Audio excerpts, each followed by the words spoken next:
Boa tarde a todos. Meu nome é Alexandre Piva, eu sou professor infectologista, professor da Universidade Cidade de São Paulo, e eu estou vindo aqui para tentar esclarecer algumas dúvidas que surgiu nas mídias sociais. Vou tentar responder algumas coisas para vocês. Bom, primeiro eu preciso dizer mais ou menos o que é, né, uma introduçãozinha, né, o que é o coronavírus, né? O coronavírus existe já, inclusive, já há algum tempo. Não é nada novo, já é conhecido desde a década de 60, são 7 tipos. Inclusive, os 4 tipos são os vírus que causam 1/3 de todas as infecções leves, infecções respiratórias leves da população, da comunidade. Agora, tem outros 3 tipos que esses podem causar doenças mais graves. Duas já estão sob controle, acredito que você já deve ter ouvido falar da SARS, né? Síndrome da angústia respiratória grave, e a MERS, que é também uma síndrome respiratória do Oriente Médio. Mas essas já estão sob controle. E agora, mais recentemente, surgiu agora no final do ano, é o Covid-19. Então, uma outra cepa do coronavírus. Me perguntaram um pouquinho a respeito de pandemia, né? Eu acho que a pandemia, na minha opinião, a minha opinião é que ela chegou, e eu acho até que poderia ter sido decretada anteriormente. E por que eu acho isso? Porque, veja bem, algumas medidas, o que significa o fato de o governo da Organização Mundial de Saúde decretar uma pandemia? O que significa isso? Significa que, por exemplo, todos os países vão ter que ter precauções de proteção, né, reduções de risco, diagnósticos, né, vão ter que ter leitos de internação, ou seja, todos os países precisarão se preocupar com este assunto. Isso é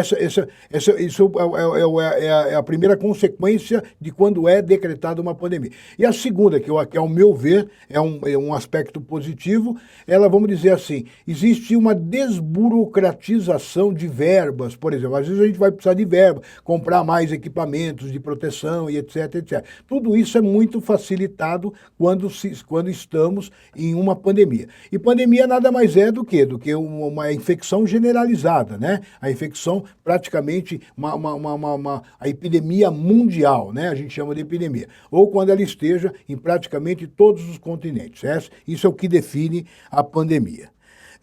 Bom, vamos falar um pouquinho dos sintomas mais comuns, né? Os sintomas mais comuns, veja bem, a gente até separa em mais comuns e menos comuns. O mais comum, o que seria? Seria uma infecção respiratória, né? Tosse, febre, né? Febre, a maioria dos pacientes vão ter febre, tosse, vão ter uma dorzinha de garganta, pode ter coriza, pode ter vários sintomas respiratórios, né? Agora, veja bem, tem até os menos comuns, por exemplo, a diarreia entra nos menos comuns, pode ter até mancha no corpo, gânglios, né? Que a gente chama de adenomegalia, isso tudo pode aparecer. Mas é um sintoma, é muito diferente, não existe, por exemplo, se estão me perguntando para ver se existe diferença entre a infecção pelo corona e outras infecções respiratórias, isso é muito difícil. Elas se assemelham muito e a clínica praticamente, a gente não consegue dar um diagnóstico de ser coronavírus ou de ser influenza ou de ser de resfriado. São sintomas respiratórios, são comuns a várias doenças, não tem nada de especificidade nisso. Bom, com relação ao tratamento, né?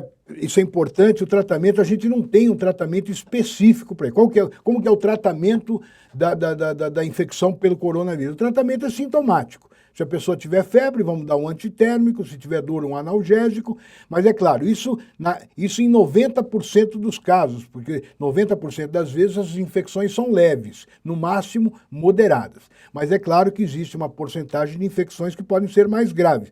E aí sim, pode até necessitar de uma UTI, de uma terapia intensiva, pode precisar de um respirador, né? Ou seja, pode ser entubado, ou seja, se tiver uma síndrome respiratória importante. Então, ou seja, vocês veem que os sintomas são muito variados. Felizmente, 90% das vezes, os sintomas são leves, né? Bom, uma pergunta que surgiu aqui se o vírus se já tem cura para esse vírus. Veja, a gente não fala em cura ainda não falamos em cura. Eu diria para vocês o seguinte, que toda epidemia, pelo menos pela prática que nós temos, pela experiência que nós temos de outras epidemias do passado, ela tem um período. A gente acredita que 3, 4 meses seria um pico de incidência máximo, com 6 meses já começa a cair. E, por exemplo, é o que está acontecendo na China agora. O número de casos novos caiu numa proporção muito grande. Então, veja bem, quer dizer, ela tem um tempo. Cura, a gente ainda não está vendo para isso. Tá? E outra coisa, nós ainda não temos uma vacina que já está disponível para a população. Os testes já começaram, mas ainda não temos uma vacina disponível para isso. Ou seja, vai passar pelo próprio ciclo de qualquer epidemia, né?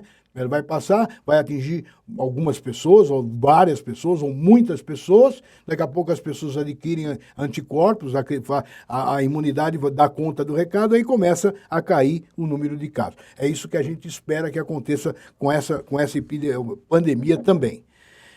Outra pergunta que surgiu aqui, se usar máscara normal adianta ou só a N95 é eficaz? Veja, então aqui isso é uma pergunta bastante importante. O que acontece é o seguinte, são 2 tipos de máscara, que é a máscara cirúrgica e a N95. Veja, as doenças que provocam aerossol, por exemplo, nós temos na prática clínica 3 doenças que provocam aerossol. Quais são? É a tuberculose, a varicela e o sarampo.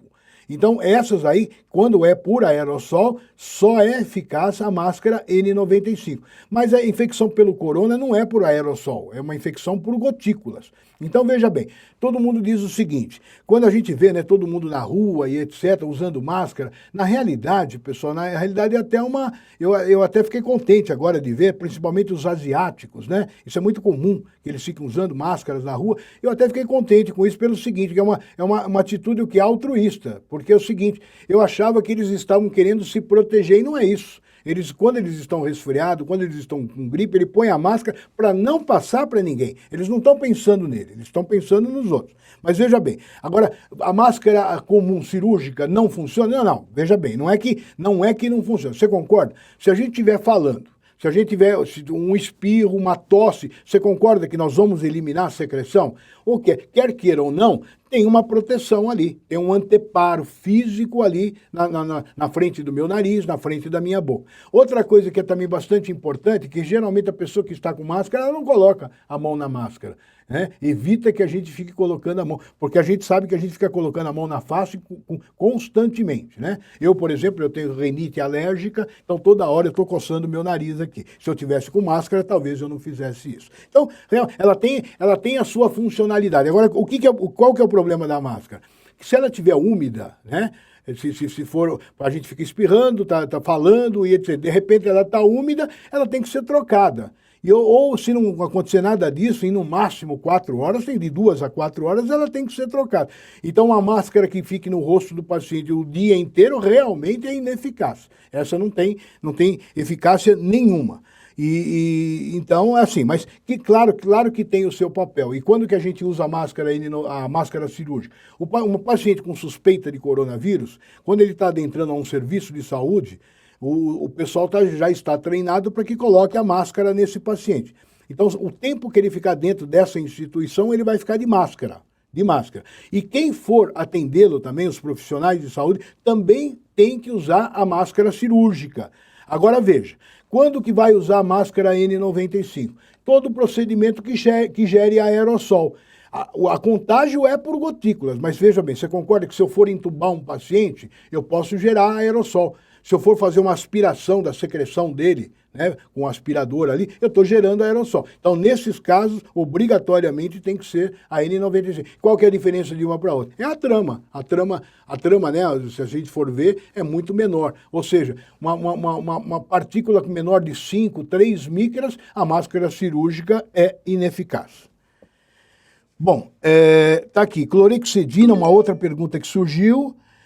clorexidina, hipocloreto, podem ser usados ao invés de álcool. Veja bem, não é que, assim, essas são substâncias, são antissépticos. Estão me perguntando de antissépticos. Claro que antissépticos têm a sua validade, têm a sua utilidade, né? Mas a gente não está preconizando, nem o Ministério da Saúde, nem a Organização Mundial de Saúde está preconizando que a gente substitua pelo álcool. Né? O álcool ainda é melhor. Na realidade, se não for, na minha opinião, o ideal seria água e sabão. Lavar as mãos, né? E lavar as mãos com aquela técnica, né, pessoal? Não é aquela lavadinha de mão, tem que ser no mínimo de 20 segundos, né? Ou seja, tem que lavar tudo, não pode esquecer o polegar, não pode esquecer as unhas, ou seja, uma lavagem com técnica que tem aí, toda a mídia, e vocês estão vendo a técnica de poder lavar as mãos. Isso, então, por exemplo, o que é mais eficaz, a água e sabão ou o álcool gel? Na realidade, a água e sabão seria o ideal, né? O ideal. Mas nos intervalos, como a gente não tem pia toda hora e nem em todo lugar, que a gente use o álcool gel. Mas eles mais ou menos equivalem em termos de eficácia, tá? Bom, aqui uma outra pergunta interessante até, é mais perigoso para as grávidas ou é na mesma proporção? Aqui, pessoal, essa doença, coronavírus, ela é uma doença nova, né? Isso aqui que eu precisava dizer também, que é uma doença que nós estamos conhecendo agora. A história natural dessa doença está se escrevendo agora, né? Então tem um monte de coisa que mesmo a ciência ainda não consegue responder, né? Mas, por exemplo, uma coisa que a gente viu no H1N1, né? Quais eram os grupos de maior suscetibilidade para o H1N1? Eram os recém-nascidos até 2 anos de idade, né? As grávidas e os idosos.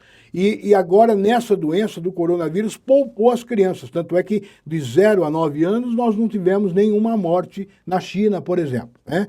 Então, e aqui a gente não tá vendo uma incidência maior em grávida, pelo menos por enquanto, uma incidência maior em grávida não. Me parece, a gente ainda tem que aguardar um pouquinho para ter essa resposta com mais precisão, mas me parece que vai ser na mesma proporção. Uma outra pergunta interessante, qual a perspectiva de termos uma vacina? Pessoal, não é perspectiva não, é certeza que teremos uma vacina. Tem muita gente investigando, né? Muitos países, né, investigando, mesmo o Brasil já está investigando também a vacina. Ou seja, o que acontece é o seguinte, que se você me perguntar se nós vamos ter uma vacina agora em curto espaço de tempo, veja bem, aí essa que seria a pergunta, né? É claro que tudo que está acontecendo em coronavírus estamos batendo recorde, né? Por exemplo, inclusive com relação ao genoma, né? Toda a leitura do genoma foi feita em tempo reto, em 48 horas, por exemplo. Então pode ser que a gente tenha a vacina um pouco mais cedo. Mas o que acontece? A vacina está sendo testada. E o que significa testar uma vacina? Testar uma vacina significa ver se ela tem efeitos colaterais, reações adversas, isso é importante. E outra coisa, o quanto que ela causa, quer dizer, o quanto que ela vai ser imunoprotetora. Qual a concentração de anticorpos que ela pode atingir. Isso é o que precisa ser visto. Isso pode demorar um pouquinho mais de tempo. Outra coisa, os tratamentos e medicamentos usados nas pessoas infectadas, né? Pessoal, não existe nenhum tratamento específico para infecção por coronavírus. Nenhum tratamento específico. O tratamento para coronavírus é um tratamento sintomático. Por exemplo, a pessoa está com febre, nós vamos dar um antitérmico, está com dor, um analgésico e assim por diante. Mas é claro que, como eu falei, 90% das pessoas vão ter sintomas leves ou, no máximo, moderados.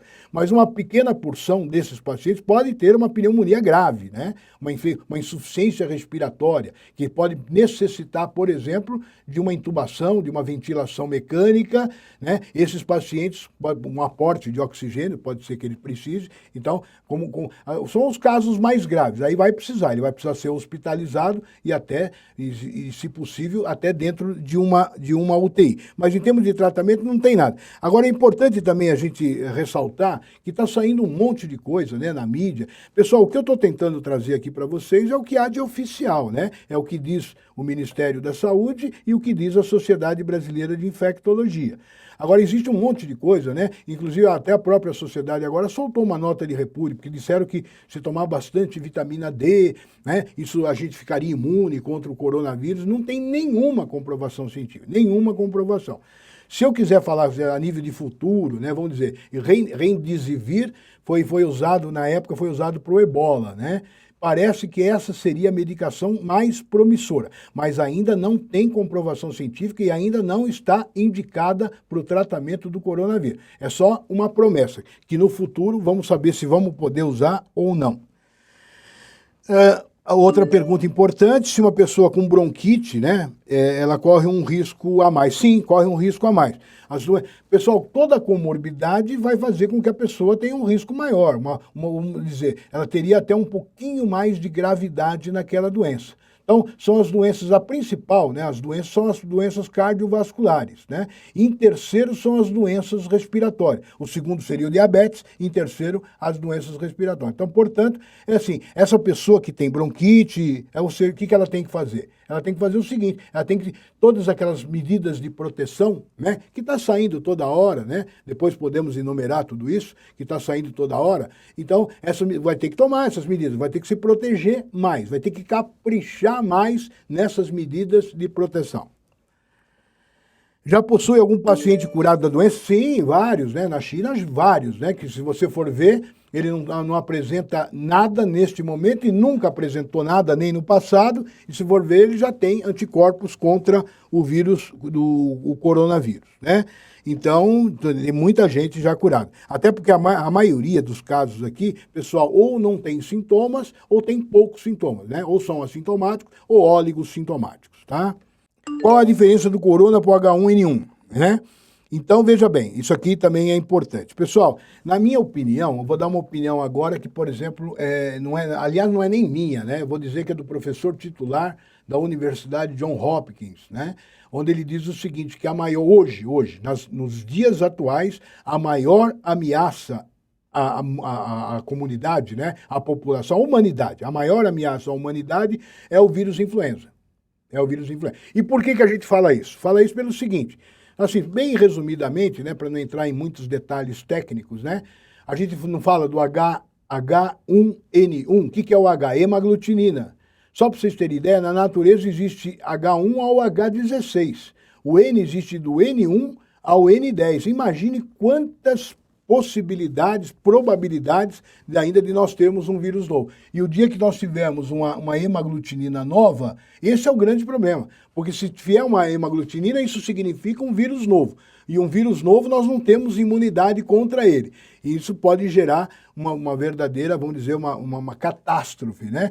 Só para que vocês tenham ideia, se forem recordar, em 1918 nós tivemos a gripe espanhola, que, segundo dizem, né, eles falam que morreu 1/4 da Europa, né? A gente acha que morreu muito mais gente do que isso. Mas, ou seja, era o H1N1, claro, cepas diferentes, né?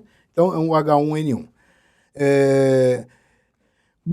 Mas assim, também não vamos crucificar o H1N1. Na última epidemia que nós tivemos do H1N1, né, o índice de mortalidade, né, estava até um pouco mais baixo do que está acontecendo com o corona agora. Outra perguntinha aqui. Como proteger idosos que têm doenças respiratórias?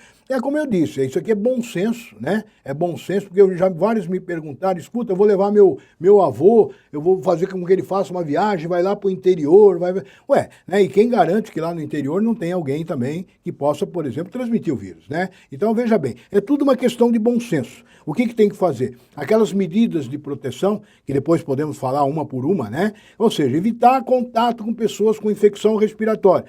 Lavar as mãos com água e sabão, álcool gel, constantemente, frequentemente, né? Frequentemente. E outra coisa que seria importante com relação aos idosos, né? Pessoal, eu sei que o latino é muito, muito carinhoso, né? A gente beija, a gente abraça, mas em época de epidemia a gente deve evitar, porque os idosos eles podem ter uma doença mais grave. Então, se a gente puder evitar, a gente evita, não vai ter problema. Mas não é quer dizer, ninguém vai expulsar, né, o idoso ou mandar ele para um outro lugar. Aí é tudo uma questão de bom senso.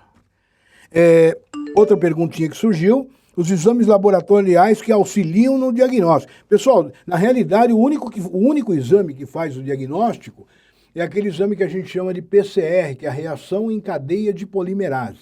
Ou seja, é um exame caríssimo, né? Quer dizer, Está variando, porque eu dei uma especulada na praça aí, está variando de R$ 300 a R$ 2.000, né, um exame. Então, ou seja, biologia molecular, ele precisa fazer a leitura, né, porque como já foi totalmente elucidado o genoma do vírus, precisa fazer a leitura desse genoma. O que faz esse exame? Ele amplifica o material genético do vírus para poder fazer a contagem depois. Então, só tem esse exame, né? Os outros exames podemos pedir, mas é para outras avaliações, né? Vai pedir um hemograma, vai pedir os eletrólitos, tudo isso faz parte. Se o paciente precisar de um hospital, tudo isso faz parte da internação dele. Bom, aqui é verdade que esse vírus sofre mutações todos os dias. Veja bem, com relação ao corona, como eu disse antes, né? O corona essa infecção é uma infecção nova, é uma doença nova, que nós estamos conhecendo agora. Então, veja bem, o que eu acho que essa pessoa, quem fez essa pergunta, eu acho que inclusive ele deve ter tido como parâmetro, né, o influenza. Isso é verdade mesmo. No influenza, isso é verdade. Por quê? Lá tem vários tipos de mutações. Agora, essas mutações pontuais é o que faz o seguinte, a gente já ouviu falar, né, que os idosos todo ano precisam ser revacinado. Foi vacinado o ano passado e no ano seguinte mudou. Por quê? Porque o vírus mudou, sofreu mutações, então já tem que mudar. Então, nova vacina, todos os anos se preparam novas vacinas por causa disso. Então, eles sofrem muitas mutações, mas eu acredito que ele esteja se referindo ao vírus influenza. Até assim, claro que, pessoal, todo vírus sofre mutação, não tenha dúvida disso. O genoma que nós elucidamos aqui no Brasil, aqueles 2 primeiros pacientes que chegaram aqui no Brasil, o vírus foi semelhante ao da Alemanha, o genoma da Alemanha, e outro foi semelhante ao genoma da Inglaterra. O que demonstra isso? Que o vírus já estava circulante nesses países europeus, né? E que foi, inclusive, diferente da China. Ou seja, ele não vai ser exatamente igual. Se você colocar todas as letrinhas do genoma dele, claro que alguma coisa vai ser diferente. Como e onde surgiu esse novo vírus? Aqui, pessoal, o que nós temos na literatura, que inclusive foi publicado numa revista importante, numa revista médica importante, tudo parece que está mais ou menos certo, né? Porque, por enquanto, ainda é teoria, mas acredito que logo mais isso já deva ser comprovado. Tudo começou naquele restaurante, inclusive mercado de animais selvagens, né? Eles vendem animais vivos. E outra coisa que é importante, existe uma cultura com relação à parte alimentar, gastronômica do povo, né, do oriental, do povo asiático, que eles chamam de comidas exóticas, iguarias, né? E a gente sabe que eles comem, quer dizer, comem tudo, né? Porque o precursor de tudo isso aqui, o animal precursor, isso já está praticamente provado, é um morcego. O que nós não sabemos ainda é se existe um animal intermediário que tenha transmitido para o homem. Alguns falam em cobra, outros falam nesse um bicho exótico que existe lá, que é um mamífero com escamas, que é o pangolim. Ou seja, isso é um grande ponto de interrogação. Ou será que o morcego já transmitiu diretamente para o homem, né? Porque você sabe, lá eles comem, né? Podem comer morcego, podem comer cobra, a cobra come morcego. Então, ou seja, a origem de tudo isso ainda não está totalmente definida. Então o local que surgiu foi provavelmente esse mercado, né? Esse restaurante lá em Wuhan.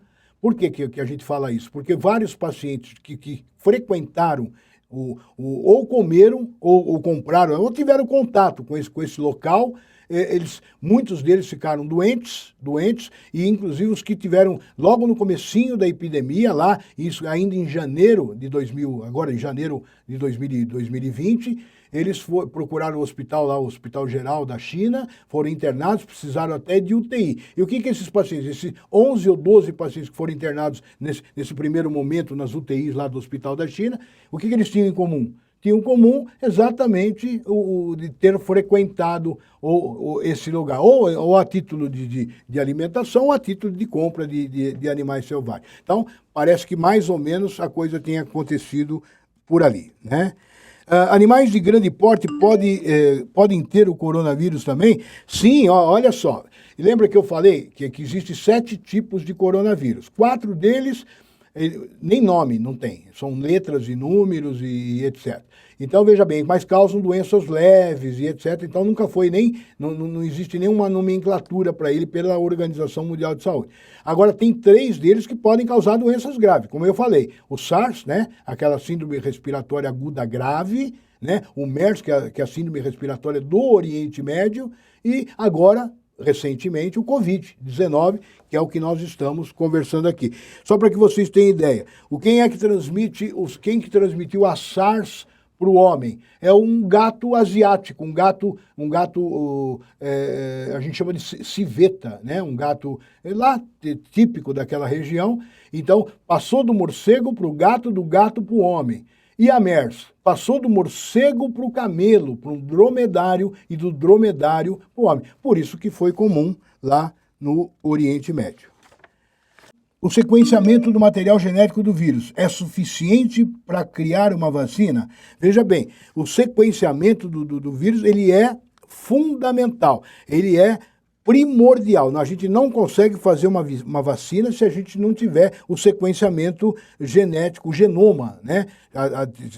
Se for totalmente elucidado. Mas veja bem, o interessante para fazer uma boa vacina, é interessante que a gente tenha vários sequenciamentos. Aquele primeiro paciente tinha um sequenciamento que era parecido com o da Alemanha, o segundo parecido com o da Inglaterra, e que os dois, inclusive, eram diferentes do da China. Mas não é diferente, continua sendo o Covid-19. Mas assim, claro que tem letrinhas diferentes. E quanto mais a gente souber disso aí, por exemplo, qual que é o locus, né? Qual que é, essa sequência de letras que a gente diz, que é mais imunogênica, ou que se não se modifica tanto. Isso que é importante. Então, quanto mais sequenciamento, melhor, com certeza, melhor será a vacina. Então, não tem jeito, a gente não consegue fazer vacina se a gente não tiver este sequenciamento. Qual a taxa de mortalidade por idade? Então, veja bem, eu tenho um gráfico aqui, isso foi a estatística veio lá da China, né? Então, veja bem, por exemplo, com mais de 80 anos pode ter até em torno de 15% de mortalidade. Eu diria que para vocês que de 70 a 79 anos teria mais ou menos 8%, 7, 8% de mortalidade. Isso cai de 50 a 59, cai para menos de 5%, ou seja, e assim por diante. Conforme a idade, né? Conforme vai diminuindo a idade, a faixa etária, menor a mortalidade. Tanto é verdade que de 0 a 9 anos nós não tivemos nenhum caso. Né? Lá na China não morreu nenhuma criança de 0 a 9 anos. Existem várias teorias que tentam explicar. Né? Uma das que é mais aceitas hoje é que, por exemplo, eles estavam naquele ano, eu nem sei como é que chama o feriado deles lá, né? O feriado de lua, não sei, é um feriado que eles têm, e começaram a aparecer os casos, eles simplesmente o que fizeram? Prolongaram o feriado, usaram o bom senso e prolongaram o feriado. Talvez essas crianças não tivessem tanto contato. Essa é uma teoria, e outras tentam explicar pelo sistema imune, etc. Mas ainda não tem nada definido, não. O que fazer se sentir os sintomas? Isso é importante, né? É melhor procurar um médico ou ficar em repouso? Eu diria o seguinte, se os sintomas forem leves, porque como eu falei, a maioria dos coronavírus, né, daqueles 4 tipos que eu falei, vão causar o quê? Resfriado, né? Uma corizazinha, uma dorzinha de garganta e etc. Ou seja, sintomas leves, eu acho que não deve procurar um médico, né? Senão a gente vai saturar os serviços de saúde e quem realmente precisa não vai não vai conseguir ter acesso a esse serviço. Então, veja bem, o que a pessoa se ela tem sintomas gripais e tudo, agora quando que vai procurar? Se ela está com sintomas gripais, então a febre dela, a febre prolongada, uma febre alta prolongada. Ou aquela febre que chegou a diminuir, que agora voltou de novo, né? Voltou com febrão de novo. Ou se tiver um desconforto respiratório importante, uma dispneia, uma falta de ar importante, né? Eu acho que aí sim tem que procurar o serviço médico. Como que a gente tenta fortalecer o sistema imunológico? Pessoal, Isso aqui, se a gente conseguir uma resposta, né? Por exemplo, um remedinho que a gente faça isso, a gente com certeza ganharia o Prêmio Nobel de Medicina, né? Por exemplo, só para vocês terem ideia, por exemplo, a gente sabe que o HIV ele diminui a imunidade do paciente. E o que a gente faz para que a imunidade do paciente, como que a gente refaz essa imunidade do paciente? A gente diminuindo o número de vírus, o número de infecção. Porque, mas não estamos dando remédio para a imunidade do paciente, né? Existem muito poucos remédios que a gente chama de imunomodulador. Até porque imunomodulador são substâncias que até a gente produz. Por exemplo, a gente produz, né? A gente produz interferon, que é uma substância nossa, mas não tem nenhum remédio. Agora, isso é importante a gente dizer o seguinte, porque saiu aí, teve até uma nota de repúdio pela sociedade brasileira, disseram que se tomasse bastante vitamina D, que a pessoa estaria imune ao vírus. Não existe nenhuma comprovação científica nesse sentido, nenhuma. Agora, o que você poderia fazer se você quiser, por exemplo, fortalecer o seu sistema? São aquelas medidas práticas, gerais, do dia a dia, né? Ter um bom sono, aquelas horas de sono repousante, uma alimentação saudável, né? Bastante líquido que eu falo, água, sucos e etc. E uma atividade física regular, tudo isso está fazendo com que você esteja fortalecendo o seu sistema imunológico. O álcool em gel realmente ajuda? Sim, nossa, e como ajuda, né? O que eu diria para vocês é o seguinte... por exemplo, aí vocês falam assim de locais públicos, eu diria até, por exemplo, a pessoa que ela vai andar de metrô, ela vai utilizar um banheiro público, ela vai ter contato com uma maçaneta, com um corrimão e etc, etc. Pessoal, nem sempre nós temos pia disponíveis em todos os lugares, né? Quando a gente não tem e teve esse tipo de contato, se a gente quiser ficar um pouquinho mais tranquilo, a gente vai usar o álcool gel. Então, realmente funciona. Ele tem tanta eficácia quanto uma boa lavagem com água e sabão, né? É verdade que até o dinheiro vai ficar contaminado? Bom, a gente fala, pessoal, o dinheiro, a gente não tem nenhuma comprovação ainda do dinheiro, não temos nenhum caso onde tenha sido descrito a transmissão através do dinheiro. Mas veja bem, agora, objetos e superfícies contaminadas, sim, isso já está muito claro na literatura, né?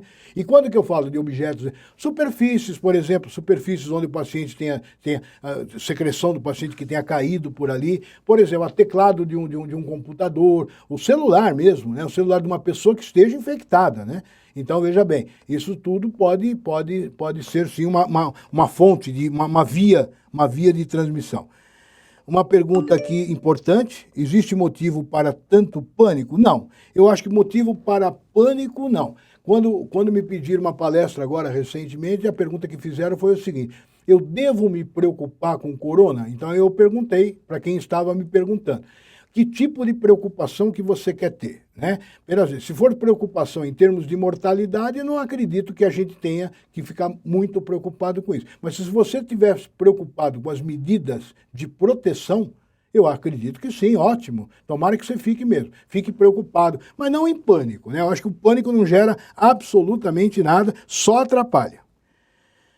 Por que a opção é intubação orotraqueal e não utilizar os recursos de VNI? Então, isso, os dados, pessoal, como eu disse, é uma doença nova e nós estamos aprendendo agora. Então, tudo que nós vimos lá na China, né, esses dados foram compilados e teve um número maior, uma mortalidade maior em quem usou a ventilação não invasiva, né, o VNI. Teve um número maior. Então, agora parece que todos esses trabalhos científicos estão sendo publicados de que a intubação realmente é melhor, a intubação. Agora, também é uma outra polêmica. Quando vai intubar? Quer dizer, intuba o paciente precocemente ou aguarda um pouquinho mais para ver como é que ele evolui, etc. Ou seja, tem gente que fala que deve ser intubado precocemente e tem gente que diz que não. Que podemos até aguardar um pouquinho. Isso também não está elucidado, mas que a intubação é melhor do que a VNI, isso parece que já está mais ou menos claro, tá? É contraindicado tomar a vacina de gripe agora por ter sintomas semelhantes ao Covid? Essa pessoa que teve essa dúvida aqui, eu acredito que ela tenha aquele pensamento de que se a pessoa tomar a vacina de gripe, ela vai ficar doente, né? Porque existe essa, né, na população existe esse conceito, né? Olha, não tinha nada, fui tomar vacina, fiquei com gripe. Não existe isso, pessoal. Isso é bobagem, isso é uma lenda que foi criada aí. Não existe isso. Porque você não está dando o vírus inteiro que possa causar a doença. Você está dando a gente chama de epítopo, um pedacinho do vírus. Então, ele não é capaz de produzir a doença. Agora, é fundamental que se vacine. Uma das melhores estratégias que eu vi em toda essa pandemia é o que o ministro da Saúde, né, o Mandetta, anunciou, dizendo que ele vai, agora parece que dia 27 começa, né? Começa a vacinação contra o vírus influenza. Pessoal, e por que isso é legal? Porque veja bem, se a pessoa tiver imune contra o vírus influenza, imagine quantos diagnósticos diferenciais que nós vamos estar assim economizando, ou seja, vai diminuir muito a confusão, porque como eu disse lá no começo, essas síndromes respiratórias, elas são muito parecidas. Você não sabe se, por exemplo, é corona, é gripe, é resfriado, são muito parecidas, né? Então, mas se ele tomou vacina para gripe, você concorda? A chance dele ter gripe depois que está imunizado é muito menor. Então, aí eu já penso em outras coisas. Ou seja, e vai baratear também os custos de exame. Como eu falei, esse exame é um exame caro, né?